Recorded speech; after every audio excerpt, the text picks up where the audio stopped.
来，这个画面，可人讲袂输是乌手徛水牛。今年25岁潘义文，伊去年参加了工作训练就中心开的大客车稳将培训班，结果训练结束了后，伊嘛顺势摕到大只客车的牌，上尾过当顺势做客车的驾驶长。伊看起来细汉，敢若梦当丢啊共款，大家拢欢喜会晓当过，也毋过赛车的功夫真有办头，嘛真老，侪人学了无人嫌。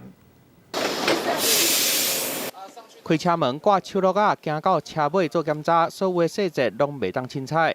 下车铃开关，还有路线灯都要打开。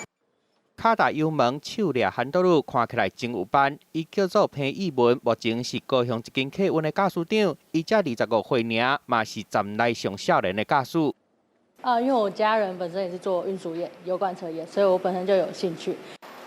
潘义文厝内因为做油罐车运输业，常在伫半暝赛车上北路南，伊定缀爸爸出车做随车助理，所以厝内嘛希望伊会当继承这个事业。毋过对潘义文来讲，伊一直感觉载人比载货更较有人情味，嘛更较心息。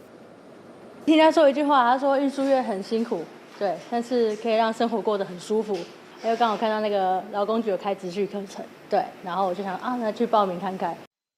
去年潘义文嘛参加大客运驾驶训练班，成功摕到客运的驾照，顺利变做客运的驾驶长。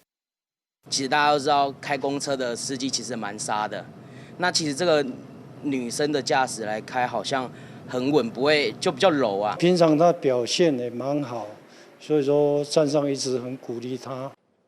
潘义文入去客运公司了后，对人真亲切，毋但互真侪人拢真学了。伊嘛成功拍过去，客运驾驶拢是查甫的印象，所以伊嘛鼓励更加侪女性朋友会当做回来做客运的驾驶长。记者综合报道。